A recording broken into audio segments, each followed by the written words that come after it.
Assalamualaikum warahmatullahi wabarakatuh.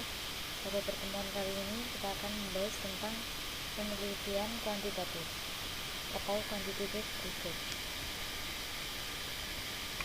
Yang pertama ada contoh rumusan masalah pada penelitian kuantitatif. Adapun permasalahan yang terjadi pada penggunaan akhir untuk menggunakan sistem baru, dalam hal ini sistem core banking.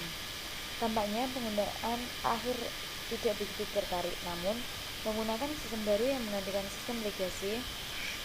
Hal tersebut mungkin ada hubungannya dengan perceived usefulness, perceived ease of use, relevansi pekerjaan, norma subjektif, dan komputer self-actualization yang memiliki penilaian akhir. Untuk membuktikan kebenaran pendapat tersebut, maka dilakukanlah penelitian ini, sehingga dapat diketahui apakah benar faktor-faktor tersebut berhubungan dengan kepuasan penggunaan akhir untuk menggunakan sistem core banking. Dengan demikian, permasalahan yang hendak dijawab dalam penelitian ini secara umum apakah terdapat hubungan antara perceived usefulness, perceived ease of use, relevansi pekerjaan, norma subjektif, dan komputer self-efficacy dengan kepuasan penggunaan akhir untuk menggunakan sistem core banking. Pada bahasan ini juga akan diberikan bagaimana perumusan masalah dalam penelitian kuantitatif, pengumpulan data penelitian kuantitatif, analisis data, arti variabel, serta pengertian validitas dan reliabilitas. Yang kedua, penelitian kuantitatif pada dasarnya merupakan suatu pengamatan yang melibatkan suatu sisi tertentu yang berupa perhitungan, angka, dan kuantitas. Penelitian kuantitatif ini didasarkan pada perhitungan persentase, rata-rata, C kuadrat, dan juga perhitungan statistik lainnya. Yang ketiga, metode penelitian kuantitatif dapat diartikan sebagai metode penelitian yang berlandaskan pada filsafat positifisme, digunakan untuk meneliti pada populasi atau sampel tertentu. Teknik pengambilan sampel pada umumnya dilakukan secara random. Pengumpulan data menggunakan instrumen penelitian. Analisis data bersifat kuantitatif atau statistik dengan tujuan untuk menguji hipotesis yang telah diterapkan.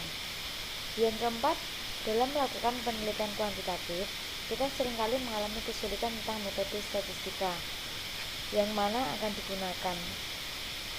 Hal ini umumnya disebabkan kita tidak mendapatkan materi penelitian yang lengkap dan terintegrasi. Selain itu, buku-buku yang kita temui pun umumnya tidak membahas hal tersebut secara menyeluruh.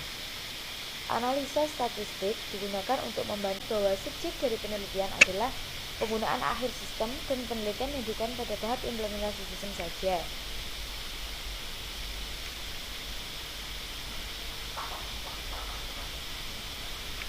Selanjutnya, bentuk-bentuk masalah pada penelitian kuantitatif.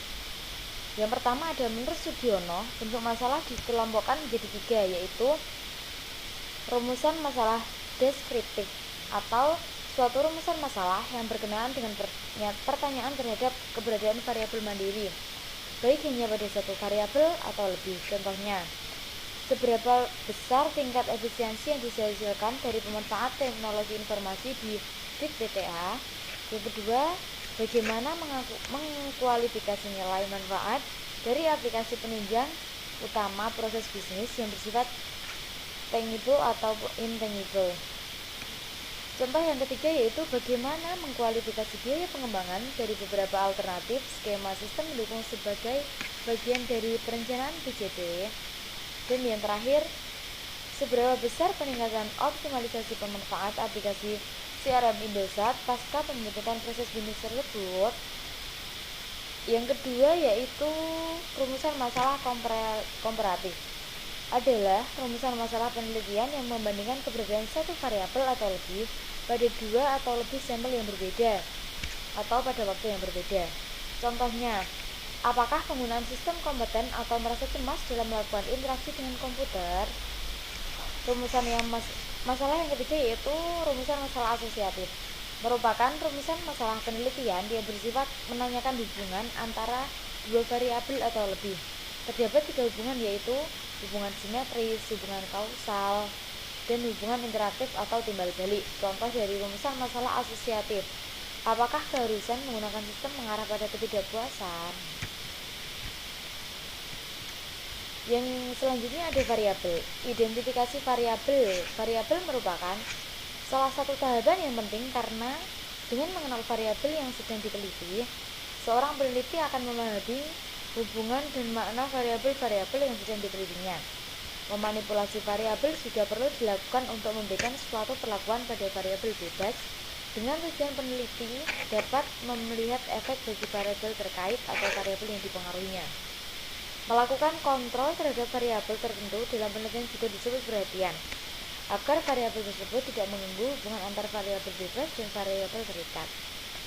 Variabel adalah sesuatu yang akan menjadi objek atau sering juga disebut faktor yang berperan dalam peristiwa atau gejala yang akan diteliti. Secara umum, variabel terdiri atas variabel bebas dan variabel terikat. Ditinjau dari sifatnya, variabel dapat dibedakan menjadi variabel kualitatif dan variabel kuantitatif. Yang pertama ada variabel bebas atau independent variable. Biasa disebut dengan variabel prediksi atau variabel yang sebenarnya. Disebut juga dengan predictor variables atau right hand side variables. Merupakan hasil manipulasi peneliti, atribut atau potensial kasus yang diberikan pada investigasi penelitian. Yang kedua ada variabel terikat atau dependent variable. Disebut juga dengan variabel luaran atau variabel yang bukan sebenarnya. Disebut juga dengan outcome variable atau left hand side variable. Sedangkan kalau ditinjau dari sifatnya, variabel ada dua, kualitatif dan kuantitatif. Variabel kualitatif adalah menunjukkan sifat kualitas dari objek yang menghasilkan data kualitatif melalui pengamatan. Dalam menganalisis data kualitatif yang berasal dari data kualitatif ini, bila mana menggunakan metode statistika, maka data kualitatif harus dikuantitatifkan melalui cara pembagian skor atau scoring. Yang kedua, variabel kuantitatif merupakan variabel yang menunjukkan sifat kuantitas akan menghasilkan data kuantitatif melalui cara pencacahan atau pengukuran atau pemeriksaan laboratorium dan lainnya. Macam-macam variabel berdasarkan kategori ada dua, yaitu yang pertama binary atau variabel yang nilai dua nilai kategori yang berlawanan. Yang kedua ada nominal atau dalam skala nominal disebut angka, namun angka tersebut hanya merupakan tanda untuk mempermudah analisis. Selanjutnya ada variabel ordinal.